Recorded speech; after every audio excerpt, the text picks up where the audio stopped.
بسم الله الرحمن الرحيم ياسين والقرآن الحكيم إنك لمن المرسلين على صراط مستقيم تنزيل العزيز الرحيم لتنذر قوما ما أنذر آباؤهم فهم غافلون لقد حق القول على أكثرهم فهم لا يؤمنون إنا جعلنا في أعناقهم أغلالا فهي إلى الأذقان فهم مقمحون وجعلنا من بين أيديهم سدا ومن خلفهم سدا فأغشيناهم فهم لا يبصرون وسواء عليهم أأنذرتهم أم لم تنذرهم لا يؤمنون إنما تنذر من اتبع الذكر وخشي الرحمن بالغيب فبشره بمغفرة وأجر كريم إنا نحن نحيي الموتى ونكتب ما قدموا وآثارهم وكل شيء أحصيناه في إمام مبين واضرب لهم مثلا أصحاب القرية إذ جاءها المرسلون إذ أرسلنا إليهم اثنين فكذبوهما فعززنا بثالث فقالوا إنا إليكم مرسلون قالوا ما أنتم إلا بشر مثلنا وما أنزل الرحمن من شيء إن أنتم إلا تكذبون قالوا ربنا يعلم إنا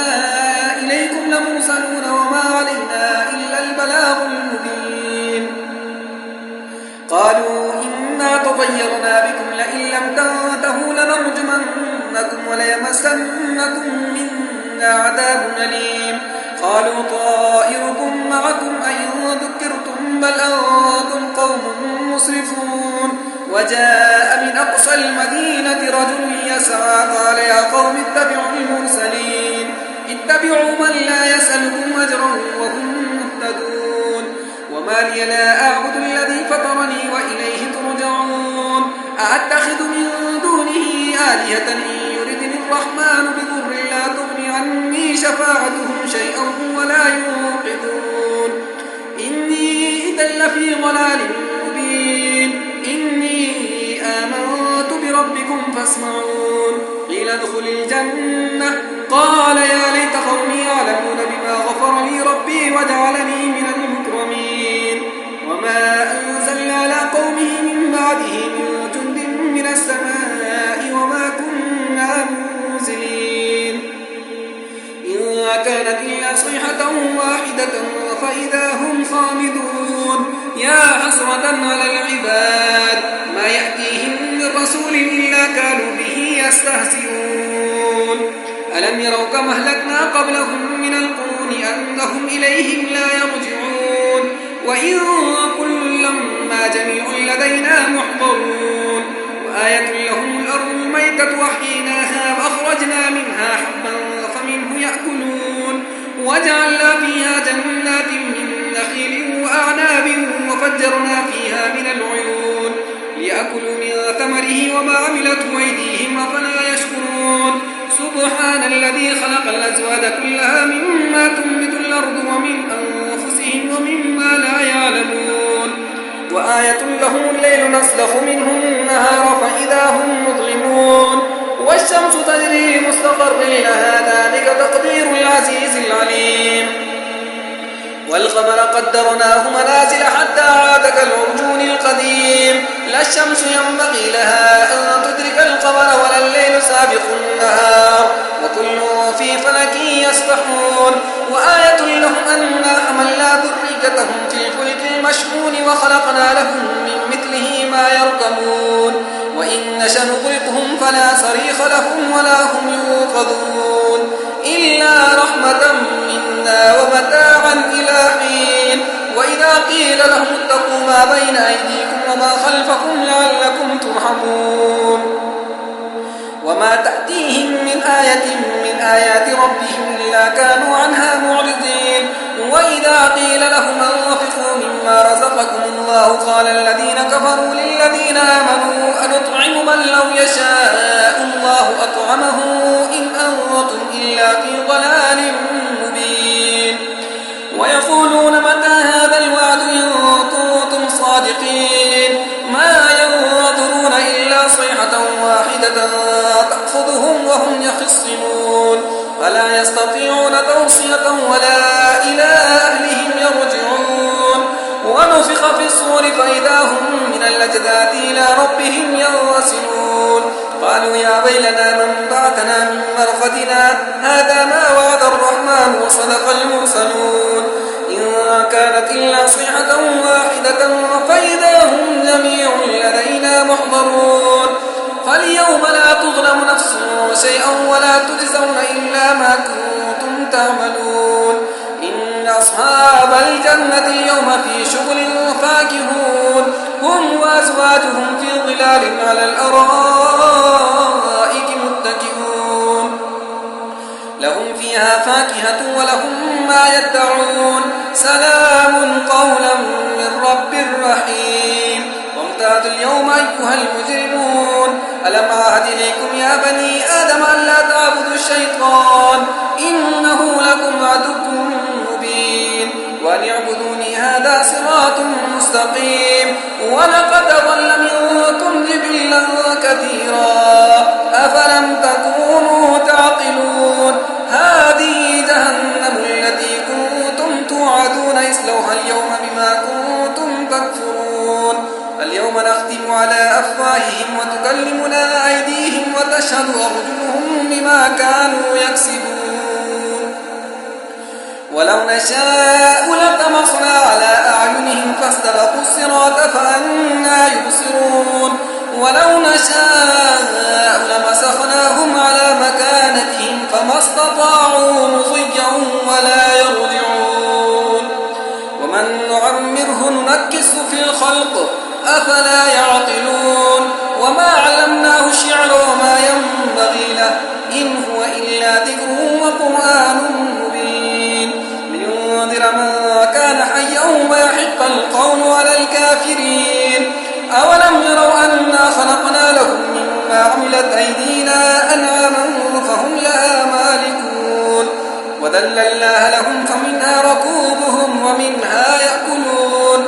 ولهم فيها منافع ومشارب أفلا يشكرون واتخذوا من دون الله آلهة لعلهم ينصرون لا يستطيعون نصرهم وهم لهم جند محضرون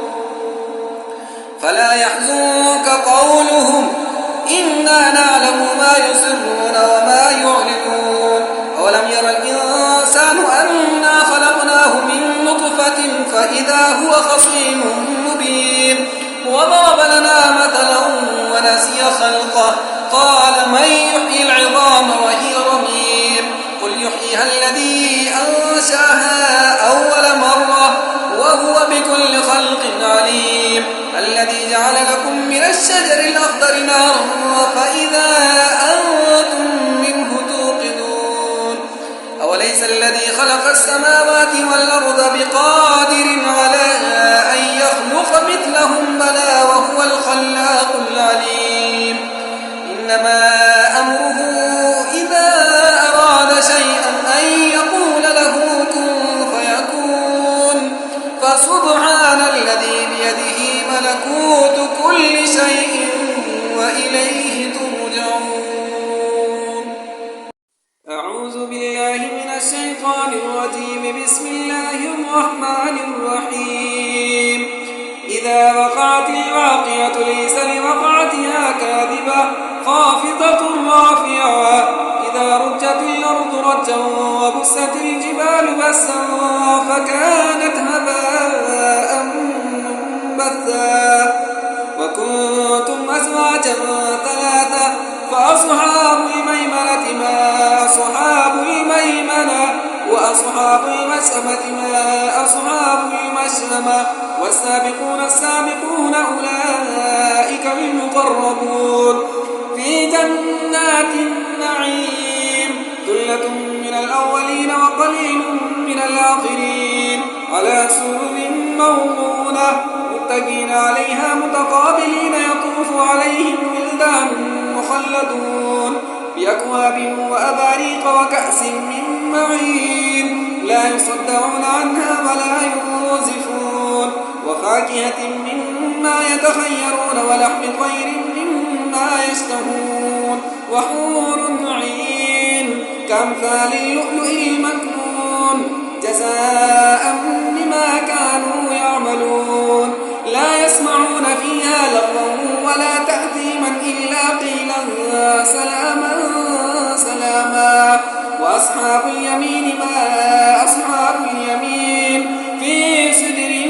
مخضود وطلح منضود وظل ممدود وماء مسكوب وفاكهة كثيرة لا مقطوعة ولا ممنوعة وفرش مرفوعة إنا أنشأناهن إنشاء فجعلناهن أبكارا عربا أترابا لأصحاب اليمين ثلة من الأولين وثلة من الآخرين وأصحاب الشمال ما أصحاب الشمال في سموم وحميم وظل من يحموم لا بارد ولا كريم إنهم كانوا قبل ذلك مترفين وكانوا يصرون على الحنث العظيم وكانوا يقولون أئذا متنا وكنا ترابا وعظاما أئنا لمبعوثون أوآباؤنا الأولون قل إن الأولين والآخرين لمجموعون إلى ميقات يوم معلوم ثم إنكم أيها الضالون المكذبون لآكلون من شجر من زقوم فمالئون منها البطون فشاربون عليه من الحميم فشاربون شرب الهيم هذا نزلهم يوم الدين نحن خلقناكم فلولا تصدقون أفرأيتم ما تمنون أأنتم تخلقونه أم نحن الخالقون نحن قدرنا بينكم الموت وما نحن بمسبوقين على أن نبدل أمثالكم وننشئكم فيما لا تعلمون ولقد علمتم النشأة الأولى فلولا تذكرون أفرأيتم ما تحرثون أأنتم تزرعونه أم نحن الزارعون لو نشاء لجعلناه طابا فظلتم تفكهون إنا لمغرمون بل نحن محرومون أفرأيتم الماء الذي تشربون أأنتم أنزلتموه من المزن أم نحن المنزلون لو نشاء جعلناه أجاجا فلولا تشكرون أفرأيتم النار التي تورون أأنتم أنشأتم شجرتها أم نحن المنشئون نحن جعلناها تذكرة ومتاعا للمقوين فسبح باسم ربك العظيم فلا أقسم بمواقع النجوم وإنه لقسم لو تعلمون عظيم إنه لقرآن كريم في كتاب مكنون لا يمسه إلا المطهرون تنزيل من رب العالمين أفبهذا الحديث أنتم مدهنون وتجعلون رزقكم أنكم تكذبون فلولا إذا بلغت الحلقوم وأنتم حينئذ تنظرون ونحن أقرب إليه منكم ولكن لا تبصرون فلولا إن كنتم غير مدينين ترجعونها إن كنتم صادقين فأما إن كان من المقربين فروح وريحان وجنة نعيم وأما إن كان من أصحاب اليمين فسلام لك من أصحاب اليمين وأما إن كان من المكذبين الضالين فنزل من حميم وتصلية جحيم إن هذا لهو حق اليقين فسبح باسم ربك العظيم بسم الله الرحمن الرحيم الرحمن علم القرآن خلق الإنسان علمه البيان الشمس والقمر بحسبان والنجم والشجر يسجدان والسماء رفعها ووضع الميزان ألا تطغوا في الميزان وأقيموا الوزن بالقسط ولا تخسروا الميزان والأرض وضعها للأنام فيها فاكهة والنخل ذات الأكمام والحب ذو العصف والريحان فبأي آلاء ربكما تكذبان خلق الإنسان من صلصال كالفخار وخلق الجان من مارج من نار فبأي آلاء ربكما تكذبان رب المشرقين ورب المغربين فبأي آلاء ربكما تكذبان مرج البحرين يلتقيان بينهما برزخ لا يبغيان فبأي آلاء ربكما تكذبان يخرج منهما اللؤلؤ والمرجان فبأي آلاء ربكما تكذبان وله الجوار المنشآت في البحر كالأعلام فبأي آلاء ربكما تكذبان كل من عليها فان ويبقى وجه ربك ذو الجلال والإكرام فبأي آلاء ربكما تكذبان يسأله من في السماوات والأرض كل يوم هو في شأن فبأي آلاء ربكما تكذبان سنفرغ لكم أيها الثقلان فبأي آلاء ربكما تكذبان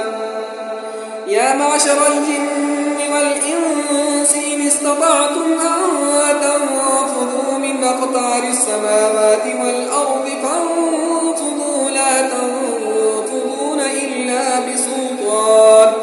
فبأي آلاء ربكما تكذبان يرسل عليكما شواظ من نار ونحاس فلا تنتصران فبأي آلاء ربكما تكذبان فإذا انشقت السماء فكانت وردة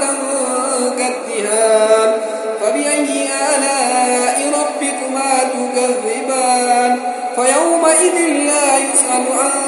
ذنبه إنس ولا جان فبأي آلاء ربكما تكذبان يعرف المجرمون بسيماهم فيؤخذ بالنواصي والأقدام فبأي آلاء ربكما تكذبان هذه جهنم التي يكذب بها المجرمون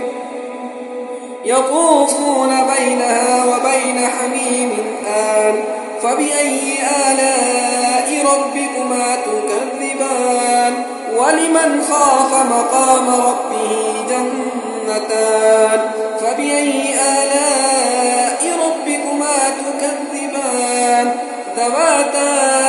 أفنان فبأي آلاء ربكما تكذبان فيهما عينان تجريان فبأي آلاء ربكما تكذبان فيهما من كل فاكهة زوجان فبأي آلاء ربكما تكذبان متكئين على فرش بطائنها من استبرق وجنى الجنتين دان فبأي آلاء ربكما تكذبان فيهن قاصرات الطرف لم يطمثهن إنس قبلهم ولا جان فبأي آلاء ربكما تكذبان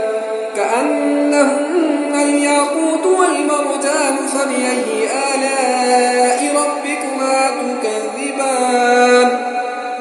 هل جزاء الإحسان إلا الإحسان فبأي آلاء ربكما تكذبان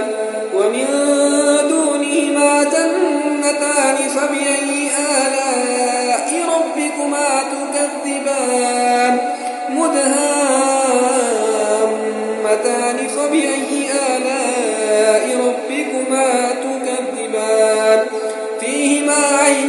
يتلقى خطان فبأي آلاء ربكما تكذبان فيهما فاكهة ونخل ورمان فبأي آلاء ربكما تكذبان فيهن خيرات حسان فبأي آلاء ربكما تكذبان حور مقصورات في الخيام فبأي آلاء ربكما تكذبان لم يطمثهن إنس قبلهم ولا جان فبأي آلاء ربكما تكذبان متكئين على رفرف خضر وعبقري حسان فبأي آلاء ربكما تكذبان تبارك اسم ربك ذي الجلال والإكرام.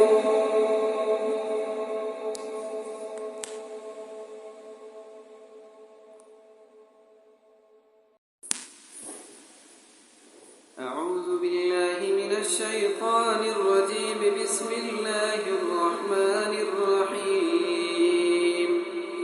تبارك الذي بيده الملك وهو على كل شيء قدير. الذي خلق الموت والحياة ليبلوكم أيكم أحسن عملا وهو العزيز الغفور. الذي خلق 7 سماوات طباقا ما ترى في خلق الرحمن من تفاوت فارجع البصر هل ترى من فطور ثم ارجع البصر كرتين ينقلب إليك البصر خاسئا وهو حصير. ولقد زينا السماء الدنيا بمصابيح وجعلناها رجوما للشياطين وأعتدنا لهم عذاب السعير. وللذين كفروا بربهم عذاب جهنم وبئس المصير. إذا ألقوا فيها سمعوا لها شهيقا وهي تفور تكاد تميز من الغيظ كلما ألقي فيها فوج سألهم خزنتها ألم يأتكم نذير قالوا بلى قد جاءنا نذير فكذبنا وقلنا ما نزل الله من شيء إن أنتم إلا في ضلال كبير.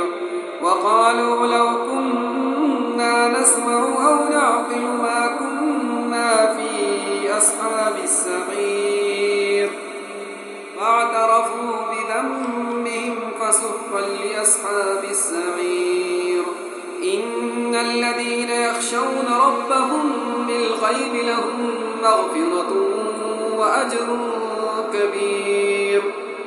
وأسروا قولكم أو اجهروا به إنه عليم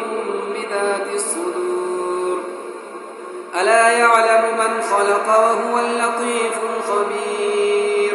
هو الذي جعل لكم الأرض ذلولا